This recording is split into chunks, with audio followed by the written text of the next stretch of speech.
L'idée des grandes gueules n'est pas d'être un petit village, dans sa fierté, face à tous les autres journalistes qui auraient renoncé. Ce que, de plus, nous ne croyons pas. Notre idée est plutôt de faire école, d'aider tout le monde et de constituer un laboratoire utile à tout le monde. Ici commence l'actualité de la Guinée. Bienvenue chez les GG. On en vient à cette autre actualité. Vous le voyez à l'écran, notre second invité. Dans le casque. Vous le voyez à l'écran, notre second invité qui s'est installé dans ce studio, c'est M. Amara Massa Doumbouya, responsable communication au SLEG. Il est dans notre compagnie. C'est pour... Bien, bonjour, M. Massa. Bonjour, M. Aboka Diallo. Bienvenue. Alors, merci. Le Tunkara et autres camarades étaient en négociation, et Roméo et Mme Kadiatou étaient en négociation ces derniers jours avec le gouvernement. Ils ont semblé obtenir un certain nombre d'accords sur la revalorisation du salaire des enseignants. Est-ce qu'aujourd'hui, on peut dire que la base va suivre au cas où... Je vous remercie très bien. On parle quand même d'une augmentation qui va jusqu'à 1 million 300 000. 1 million et 300 000 de 400 000 à 1 million 300 000. Je vous remercie très bien. Quelle est votre réaction? Enseignants de Guinée debout, c'est la veille de la liberté. Enseignants de Guinée debout, debout, voilà le soleil de la liberté. Je suis très content d'être aujourd'hui dans votre studio. Et je vous dis depuis hier, 1h du matin, jusqu'à l'heure où je vous parle, c'est les correspondances de soutien qui se bousculent dans l'ordinateur de mon camarade syndicaliste responsable Adrien Bami. Les correspondances de soutien qui viennent de nos représentations syndicales à la base, de nos préfectures, qui précisent que tout ce qu'on fait sans eux, c'est contre eux. Donc par rapport à cela, ce qui est obtenu du côté de la fonction publique, ça n'engage point, ça ne dérange point le combat que nous menons. Donc aujourd'hui, cela représente un bonus que nous n'allons pas rejeter. C'est un bonus pour nous. Mais nous, sauf que... Et attendez. Non, Monsieur Doumbouya, parlons calmement. Non, non, parce que... Vous avez besoin d'informations. Laissez-moi mais continuer. justement, mais alors au fond... Laissez-moi aller au bout de mes idées. Oui, mais attendez, on a besoin de poser des questions là, Monsieur Doumbouya. Calmez-vous. Je dis, on parle là quand même d'1 million 300 000 de plus, par exemple, pour un enseignant qui se trouve dans un district, dans une sous-préfecture. Est-ce que vous allez rejeter cela? Les détails aujourd'hui. Non, il dit qu'il prenne. Moi, je dis qu'on ne rejette pas. Mais qu'est-ce que vous voulez de plus? On ne rejette pas, c'est un bonus. C'est peut-être que c'est sous l'effet de la fatigue qui ont essayé de nous octroyer ce bonus-là. Nous n'allons pas refuser. Prenons le cas de Conakry. Vous savez, c'est dans votre studio et dans d'autres médias que Tunkara a eu le courage de dire qu'en prenant en témoin le Premier ministre, M. Tibou Kamara, que ce gouvernement précis, ce n'est pas un gouvernement ghanéen, c'est le même gouvernement que le gouvernement aurait proposé à Abakar Souma, parce qu'il n'aime pas sa tête, 4 millions de francs guinéens. Aujourd'hui, on se retrouve avec 450 000 francs pour un enseignant de Conakry. Donc, les enseignants, mes chers de le dire, qu'ils ont besoin de cette différence. Cette différence au niveau de la ville de Conakry, faites la différence entre 450 000 francs et 4 millions. Les enseignants de Conakry en ont besoin. 650 000 francs et 4 millions. Les enseignants des sous-préfectures, ils en ont besoin. Les coins les plus reculés, 1 300 000 et 4 millions, auxquels Oumar Tunkara a fait allusion dans le studio. Bon, d'accord. Les enseignants, ils en ont besoin. Notre plateforme revendicative est claire et précise. Nous avons demandé à ce que nous puissions revaloriser, augmenter le salaire indiciaire. Nous sommes des prévoyants, nous sommes des prévisionnistes. L'enseignant, quel que soit le temps qu'il va mettre au compte de la fonction publique, il est appelé à aller à la retraite. Aujourd'hui, nos doyens sont à la retraite. Mais il y a un souci là. Oui, mais ce que nous c'est ce salaire indiciaire qui accompagne un enseignant. Vous avez raison là-dessus. Les primes là vont disparaître. D'accord, maintenant je pose... Oui, mais M. Doumbouya, soyons... Attendez, on va discuter, je vous suis. Parce que c'est de la pédagogie, vous êtes enseignant, d'accord? Je suis d'accord. On se rappelle, au début de toute cette histoire, de 8 millions au départ, nous-mêmes les médias, on s'étonnait du fait que vous ne parliez pas justement de ce relèvement indiciaire. Vous voulez un montant global, un montant rond. Pourquoi aujourd'hui rejeter tout cela? Maintenant qu'on parle d'une augmentation alors jusqu'à 1 million 300 000 sur chaque salaire, aujourd'hui vous revenez encore à cette question indiciaire. Est-ce que finalement c'est pas le serpent qui se mord la queue? Finalement, qu'est-ce que vous cherchez? Parce qu'on se rappelle, nous-mêmes, on vous avait signalé ça ici à l'époque, qu'il fallait peut-être se baser sur la question indiciaire. Je crois que Ahmed Kamara, qui s'est absenté 1 an du pays, c'est pas parce que se rappelle encore de cela. Allez-y. Vous parlez du salaire indiciaire que nous allons nous livrer à ce terrain. Les contenus associés à notre plateforme revendicative sont clairs. Mais pourquoi essayer de nous dérouter de notre objectif? Nous parlons de la revalorisation du salaire indiciaire. C'est ça. C'est de ça qu'il s'agit. Donc aujourd'hui, au-delà de ce bonus qu'on nous a donné gratuitement, le combat continue. La grève continue. Les anciens ne sont pas prêts à accepter ce qui est obtenu par les gens qui nous représentent au point, leur intention, leurs conditions de vie. Omar Tounkara est exclu. Romeo est exclu. Ces syndicats qui sont partis là-bas, ce sont des contrepoids contre l'incorruptible à Bakar Souma. Bien. Ce que nous allons faire, parce que nous allons... Il n'y a pas de problème. Nous allons leur donner aussi la parole. Nous avons en direct, quelques soucis avec mon micro, nous avons en direct M. Oumar Tounkara du SLEG. Les grandes gueules. Bonjour M. Tounkara. Bonjour M. Diallo. Bienvenue dans notre émission. Allez-y, Antoine. Voilà, M. Tounkara, à l'instant, Amara Moussa Doumbouya estime que l'accord obtenu avec le gouvernement est un bonus pour le combat en cours et que vous auriez dit que 4 millions avaient été obtenus avec le Premier ministre en termes de primes. Et qu'on a besoin de cette différence. Et dites-nous, vous répondez quoi à cela? Bien, M. Doumbouya est comptable de ses propos et une augmentation, c'est ce que nous cherchons, l'amélioration des conditions de vie et de travail des enseignants. Si nous avons demandé 8 millions, nous avons obtenu 1,3 million, nous pensons que ça vient en déduction. Le combat syndical est un combat graduel, les gains syndicaux sont des gains graduels, on peut tout avoir mais pas tout de suite. Donc, pour ce qui concerne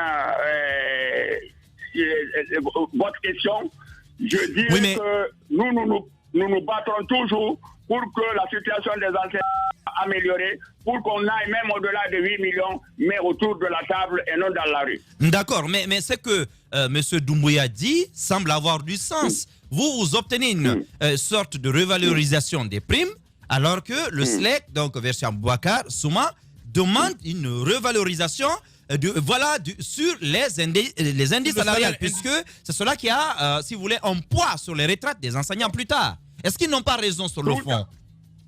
Tout à fait.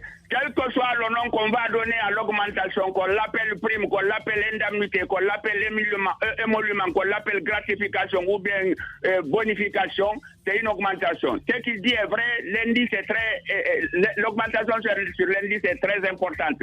Mais tout se négocie autour de la table. Les négociations ne font que commencer. Nous devons négocier pour le salaire indiciaire, négocier pour la valorisation des primes avant fin février, avant fin mars 2020. Monsieur Tounkara, maintenant que vous avez représenté le SLEC 1, selon vous, à ces négociations, à qui allez-vous rendre compte? Parce qu'un syndicaliste, après négociation, doit rendre compte à la base. Au nom de quelle entité vous avez signé, M. Tounkara? Au nom du SLEG auquel j'appartiens. Mais qui ne vous a pas mandaté. Qui ne vous a pas mandaté. Vous êtes bien d'accord avec nous, M. Tounkara. Ce n'est pas le bureau national. Mais attendez quand même, on va se comprendre. Ce n'est pas le bureau national dirigé par Aboubacar Souma qui vous a mandaté à ces négociations. Et ce n'est pas en son nom que vous avez signé ce document, M. Tounkara. Bien, moi je n'ai pas signé au nom d'Aboubacar, au nom de ce monsieur. J'ai signé au nom des enseignants de Guinée qui m'ont élu comme lui aussi. Pour cela, même si les enseignants vous ont élu, on connaît quand même la pratique. Il faudrait être mandaté par le bureau, justement, non, même par le bureau carrément du SLEC pour aller négocier au nom du SLEC. En quelle qualité y êtes-vous? Qui vous a mandaté? Partout où les intérêts des enseignants doivent être défendus, je serai là-bas jusqu'en fin de mandat. Parce que la politique de la chaise vide ne me paraît pas être la bonne. On ne peut discuter qu'autour de la table, on ne peut pas être absent et imposer son désidérata, sa volonté. Ma question... Quand on est présent autour de la table qu'on peut justifier son point de vue. Ma question reste sans réponse. À qui allez-vous rendre compte? Aux enseignants de Kindia ou à ceux de de la Guinée au siège. Mais le SLEG a un siège. Habituellement, on sait que. Attendez qu'on pose la question, M. Tunkara. Habituellement, lorsqu'il y a négociation, on se souvient que Abakar Souma, chaque fois qu'il finit de négocier, il dit qu'il va rendre compte à la base. Et généralement, lorsqu'on y va, c'est au siège du SLEG, je crois que c'est à Dixine, où le compte rendu est fait. Où est-ce que vous et Roméo allez rendre compte des acquis obtenus tout de même à l'issue de ces négociations? Au siège ou dans les salles de classe? Bien. Votre radio et votre télé constituent un moyen de rendre compte aux enseignants. Et nous trouverons aussi un lieu où réunir les enseignants, leur faire le compte rendu. L'essentiel, c'est de gagner. Non, M. Tunkara, on se souvient très bien que vous avez été dans ce studio et à chaque fois, vous nous avez dit, nous allons voir la base. Alors, vous ne pouvez pas nous dire aujourd'hui que c'est par voie de radio que vous allez consulter la base. Et comment la base va vous répondre? Non, Conakry est très vaste. On trouvera un lieu où rencontrer les enseignants pour leur faire le compte rendu. Bien, on va vous quand même, vous allez vous saluer quand même, vous et votre jeune frère Amara Massa Doumbouya. Allez-y, Massa. Monsieur Tunkara, salut.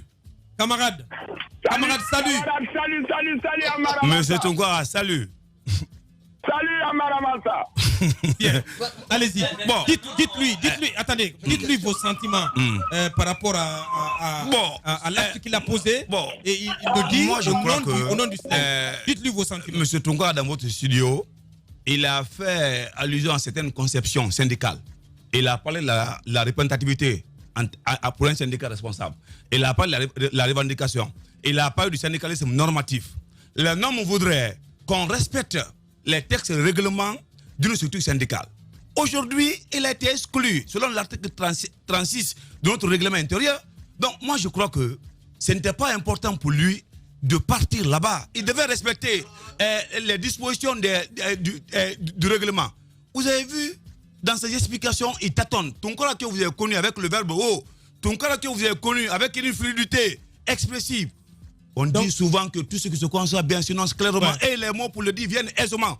Aujourd'hui, il a du mal à s'exprimer parce qu'il défend quelque chose qu'on ne peut pas défendre. Vous êtes déçu de lui. Ça ne va pas. Bien. C'est pourquoi aujourd'hui, les enseignants voudraient ces différences-là. Il ne faudrait pas qu'ils mettent en poste ces différences-là. Oui, mais qu'est-ce qu'il a sur la langue? Il ne représente pas les enseignants. Vous dites qu'il ne parle plus aisément. Qu'est-ce qu'il a sur la langue? Il nous a toujours enseigné là-bas, au siège, que lorsque la tête est présente, le genou ne porte plus de bonnet. Bien. Et si cela est vrai, Abakar Souma est vivant.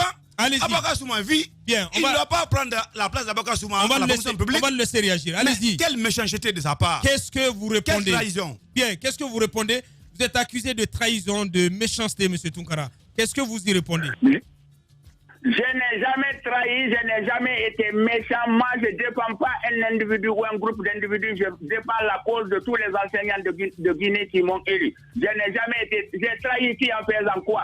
Donc moi, je n'ai trahi personne. Je suis respectueux des valeurs et des principes. J'ai une dignité, un honneur, des principes à défendre. C'est ce que je défends. Je n'ai trahi en faisant quoi? Qu'il donne des preuves tangibles de trahison. Il ne s'agit pas de dire seulement trahison. Qu'est-ce que je fais pour qu'il me Monsieur Tunkara, aujourd'hui, au-delà de tout ce qu'on lui reproche, je vais m'abstenir seulement à 2 prix qu'il a à payer auprès de ses autorités. Allez-y. Sa fille, Magnola Tunkara, a été engagée sans concours au niveau de 110 centres de documentation. Monsieur Tunkara, aujourd'hui, vit dans la belle villa du gouverneur de la Banque centrale au niveau de Koya. Donc, il a ses prix à payer aux autorités. C'est pourquoi aujourd'hui, il veut nous sacrifier. Il veut sacrifier la souffrance. Bien. Et regardez dans quel état ce sont des accusations très graves. Je me retrouve dans votre studio. Attendez, Massa. Ce pas des accusations. Ce sont des accusations graves. Non, portées à son encontre. Mais il peut porter plainte. Qu'est-ce que vous y répondez? Amara nous apprend que votre fille a été engagée à la fonction publique sans passer par voie de concours et que vous vivrez dans la belle villa de monsieur le gouverneur de la Banque centrale, tout simplement. Moi, je n'ai jamais... Ma fille engagée à la fonction publique comme tant d'autres Guinéennes de sa génération. Et il y a plus de 200 qui sont engagés. Elle fait partie des 200 là. Et je n'ai jamais vécu dans une villa de monsieur le gouverneur de la Banque centrale. Je suis dans une chambre, un salon qui appartient à mon neveu à Koya. Je n'ai jamais eu de villa. Je n'ai jamais logé chez monsieur le gouverneur. Pardon qu'il l'épargne. Bien. Allez-y, Antoine, dernière question. L'impression que j'ai, regarde la façon dont les choses se déroulent, j'ai l'impression que vous faites du Abakar Souma bis. Abakar Souma, on se souvient tous à l'époque, a fait de la dissidence. Il a créé son syndicat. Est-ce que, M. Tunkara, dans les jours à venir, on pourrait assister à un SLEG 3, par exemple, parce qu'on sait qu'il y a 2 SLEG sur le terrain. Est-ce que le SLEG 3 est en gestation? Est-ce que vous êtes sur le point de créer votre SLEG et avoir vos propres syndiqués? Non, mais cette option-là est à exclure. Nous ne voulons pas plusieurs SLEG. Au contraire, on veut un seul SLEG qui puisse représenter les intérêts. Oui, mais vous êtes aujourd'hui avec le SLEG quand même de Kadiatouba, SLEG 2, avec lequel vous êtes en train de négocier là. Ou bien c'est ce SLEG-là que vous allez finalement rejoindre? Non, pas du tout. Moi, je ne suis pas un homme versatile. Je ne suis pas une navette. Si le jour où on aboutira à l'unité syndicale, on fera l'unité syndicale, on fera un seul syndicat. Mais pour le moment, je suis du SLEG 1 et je demeure du SLEG 1. Apparemment, on ne vous aime plus là-bas parce que apparemment on dit que vous n'êtes plus la bienvenue au siège du SLEG. Qu'est-ce que vous allez faire finalement? Parce qu'ils ne vous aiment pas, ils ne veulent pas que vous y veniez. Vous allez faire quoi en fin de compte, monsieur? Je n'ai pas besoin d'être aimé pourvu que je sois dans les normes. Moi, j'ai été élu par l'ensemble des enseignants de Guinée pour défendre leurs intérêts jusqu'en 2021. En 2021, si Dieu me prête longue vie, si je suis réélu, tant mieux. Si je ne suis pas réélu, je veux faire autre chose. Mais moi, je ne fais pas un syndicalisme d'humeur, un syndicalisme qui tient compte du visage ou bien de la taille. Je fais un syndicalisme responsable. D'accord. Et finalement, qu'est-ce que vous reprochez à Abakar Souma? Vous avez l'occasion de lui parler. Et qu'est-ce que vous lui reprochez concrètement? Parce qu'apparemment, le torchon brûle entre vous depuis quelque temps. Moi, je lui ai dit ce que je reproche à ce monsieur. Je n'ai même pas prononcé son nom. Je lui ai dit de vue. Je lui ai dit ça face à face. Non, mais c'est quand même grave. Aujourd'hui, vous dites que vous n'aimez même pas prononcer le nom d'Abakar Souma? Je n'aime pas personnaliser le débat.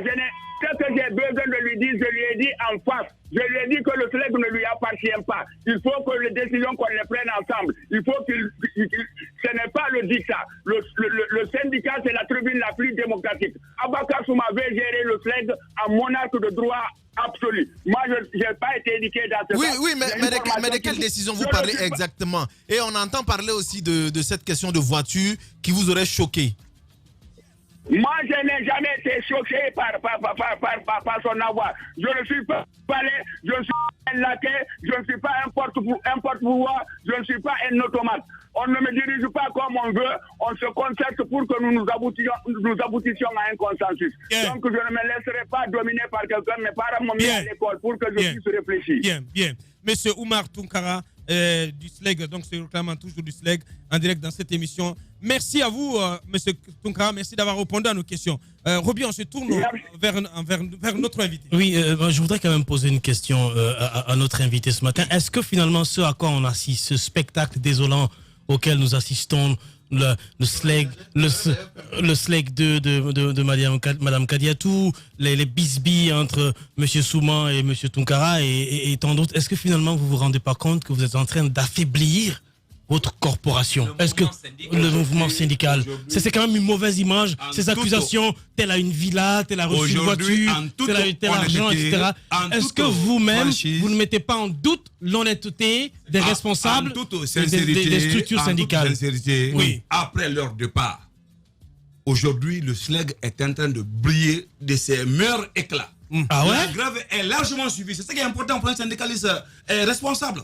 Aujourd'hui, nous sommes fiers de connaître jusqu'à Yomo. Vous ne pensez pas, vous ne pensez pas que la... Oui, mais vous ne pensez pas, vous êtes en train de vouloir alléger la situation, mais vous ne pensez pas que la base va commencer à se poser un certain nombre de questions sur la moralité de ceux qui dirigent leur... Non, la moralité. C'est vous-même qui parlez de villas, de voitures, de l'argent, etc. Absolument. C'est votre moralité. La question de votre... Absolument. Oui, parce que voilà. Parce que en plus, aujourd'hui, il y a une histoire. Parce qu'on parle d'une cotisation qui aurait été faite par des Guinéens des États-Unis au moment de la grève de l'année dernière. Oui. Vous savez de quoi je parle? Oui, vous savez de quoi je parle? Quelle cotisation? Cotisation. De l'argent aurait été mobilisé par des Guinéens. Vous avez des preuves? Mais non, quand même. Je vous demande. Je vous pose la question. Je vous pose la question. Non, suivez-moi. Laissez-moi. C'est pas parce que je ne veux pas répondre à votre question. Oui.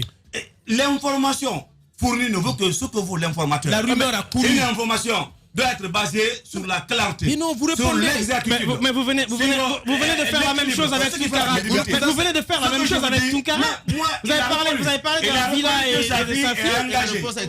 Ce que vous dites, la cotisation des Guinéens de l'étranger, où sont les preuves tangibles? On vous pose une question. Non, c'est des allégations mensongères. Plus grave que la ça. réponse, c'est des idées préconçues. Vous savez, laissez-moi vous dire, pourquoi ils sont contre ce monsieur, Abaka Tunkara? Parce que ce monsieur... non, je ne veux pas le jeune Abaka Souma. Ce monsieur est en train de léguer à la Guinée des jeunes syndicalistes incorruptibles. Bien. Il nous a formés pendant ce laps de temps. Nous savons les connaissances que nous avons reçues dans ce domaine-là. Ouais. Nous ne voulons rien. Aujourd'hui, on vous parle que il y a un émissaire de la presse qui est venu avec des preuves à l'appui. Nous corrompre avec 300 millions de francs guinéens, avec 9 voitures. Qui ça à la présidence? Sambou Keta, l'un des responsables des jeunes du RPG Arc-en-Ciel. Sambou Keta. J'ai l'élément son nom, parce que vous savez que souvent vous me reprochez, mais je suis spécialiste. Parce que le Guinéen a besoin de l'enregistrement. C'est comme ça que j'ai piégé Kaokare ici. Non, mais Kaokare, il n'a servi à rien. Vous le savez. Il y a tout de même ces accusations. Ce qui est important, aujourd'hui, on va conclure. Nous sommes convaincus. On va conclure. Nous demandons à ce que les enseignants suivent le mode de grève. Écoutez les questions. Il y a un phénomène qui vient de se passer. C'est important. La grève continue, certes, mais il y a ces accusations portées contre le secrétaire général du SLEG. On ne va pas passer à côté. Non, on va pas écoutez la question. Révélation. Certes, faite à l'encontre de Matunkara, il y en a d'autres contre Abakar Souma. Roméo, qui a été le porte-parole, Écoutez la question. l'accuse d'avoir 3 villas en Guinée. Son fils, qui serait actuellement en Tunisie, qui est allé récemment, Et la voiture grâce qui sera achetée. grâce à la sueur des enseignants. De l'autre côté, il y a une RAV4 bombée série AM que possède le syndicaliste Abakar Souma. Comment s'est-il octroyé tout cela en l'espace de 2 années seulement? Je vous remercie par rapport à la question. Vous savez, l'honneur, la dignité, en un mot, la crédibilité ne sont pas l'apanage, ne sont pas les propriétés privées d'une institution en un mot donné. Comment il a obtenu Je tout vous ça? explique, donnez-moi le temps. Oui. Dans vos émissions intérieures, vous avez demandé à ce que notre secrétaire général s'explique par rapport à ces allégations mensongères. Mais lorsque le cochon de Tamba a voulu faire des allégations mensongères pour ternir l'image de votre patron, est-ce que vous lui avez demandé des explications? Non. La logique est partout. Non, on n'a pas d'explication. Monsieur Mansaré, s'il vous plaît. On est désolé. On est désolé. S'il vous plaît, non, permettez-moi. Non, permettez-nous. On est désolé. Abakar, on est désolé. Non, on est désolé. Permettez-nous de vous dire ceci. La suite. Faire bouger les choses, s'opposer aux diktats, ce n'est pas facile.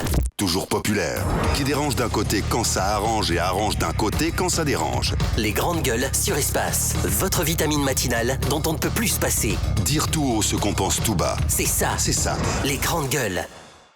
À quelques pâtés de la ligne d'arrivée, vous le voyez à l'écran, notre dernier invité, c'est bien monsieur Mamadou Malade Diallo. Il est le coordinateur de la coopérative Partenariat des jeunes pour le développement durable. Une coopérative donc qui a vu partir en fumée son champ d'anacarde de 30 hectares, donc qui a été calciné dans la journée du dimanche 26 janvier. Antoine Kouma donc qui nous apporte ce sujet. Il est en notre compagnie. Sans transition, on va l'interroger. Bonjour à vous, monsieur Diallo. Bonjour. Bienvenue à toute l'équipe et bonjour à vos millions d'auditeurs. Bon, on sait ce que c'est. Moi, personnellement, je suis un peu dans le domaine. Je connais le dur labeur qu'il faut déployer sur le terrain pour pouvoir en arriver à une plantation de plus de 30 hectares d'anacarde et tout ce que ça vaut comme finance. Aujourd'hui, quel est votre sentiment par rapport à que s'est-il passé? Que s'est-il d'abord passé et comment vous ressentez ça? Merci à vous pour l'invitation et merci de relayer aussi ce que nous sommes en train actuellement de vivre de façon très dure. Donc, ce qui s'est passé le vendredi Non, le dimanche, aux environs de 13h. Le dimanche, aux environs de 13h, des personnes mal intentionnées, inconscientes, ont mis le feu sur notre exploitation agricole. Et voilà, nous avons tout perdu. Et ce qu'on peut faire, c'est de faire une ceinture de sécurité qu'on appelle parafeu. On a fait un parafeu de 10 mètres qui ceinture toute la plantation. Mais malgré tout ça là, c'est parti. Et tous les 30 hectares? Tous les 30 hectares aujourd'hui, nous sommes réduits. C'est réduit à zéro. Zom, est-ce que vous avez surpris des gens? Qu'est-ce qui s'est réellement passé? Ben, je ne pourrais le décrire. Je ne pourrais pas savoir des hommes, mais c'est des personnes, parce que ce n'est pas venu des diables. Oui, mais ça peut être involontaire. Ça peut être peut-être un fumeur qui a dû jeter son mégot. On ne sait jamais. Ça peut arriver. Non, c'est pas accidentel, parce que déjà le 17 de ce mois, oui. Le 17 décembre, au moment où je me préparais pour aller au Forum de Londres, ils ont laissé le feu à l'intérieur de après même la scène, le parafeu. Donc à l'intérieur, il y a une partie qu'on a allouée à des migrants retournés. Je rappelle que nous accompagnons la réinsertion de jeunes migrants retournés. Bien. Ils sont allés, ils ont mis le feu.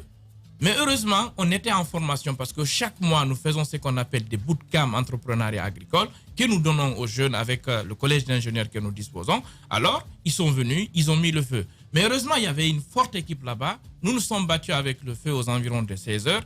Et là, nous avons pu éteindre le feu. Nous avons profité pour descendre jusqu'au niveau de toute la ceinture, donc sécuriser même le parafeu.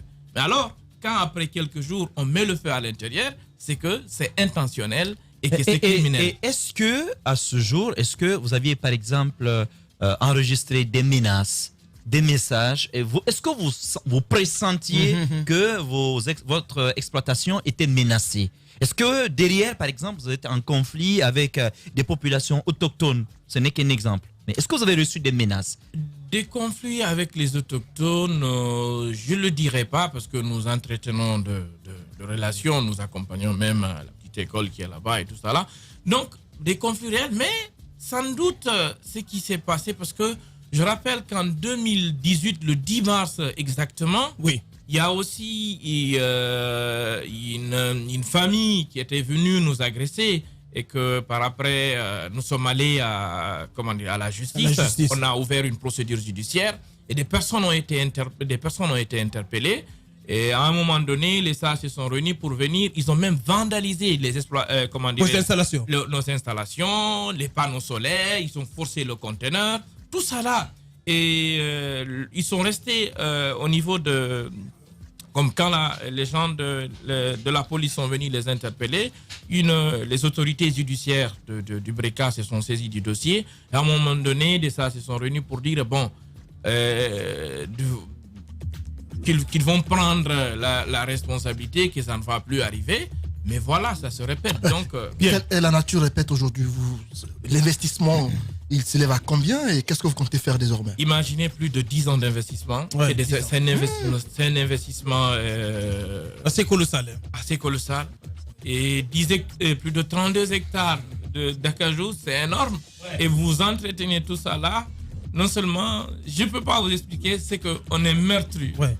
En non laps de temps, nous sommes devenus pauvres et minables. Est-ce que vous avez une idée des personnes qui auraient pu agir? Parce qu'on a vu tout de même des publications sur la toile de personnes menaçant récupérer leurs terres apparemment d'arrivistes. Est-ce que vous avez une idée de ces messages? Parce que le nom d'un certain Cheikh Afan circule. Est-ce que cela vous est venu à l'idée d'y penser, à des choses comme ça? Maître Doumbouya est allé hier faire son constat et nous demandons aujourd'hui aux autorités morales, politiques et judiciaires de faire des enquêtes pour situer la responsabilité pour que nous soyons la dernière victime. C'est ce que je peux dire. Je ne peux pas indexer quelqu'un, je ne peux pas dire c'est telle autre personne, mais ce qui reste clair, c'est des investissements et c'est des efforts de jeunes comme nous.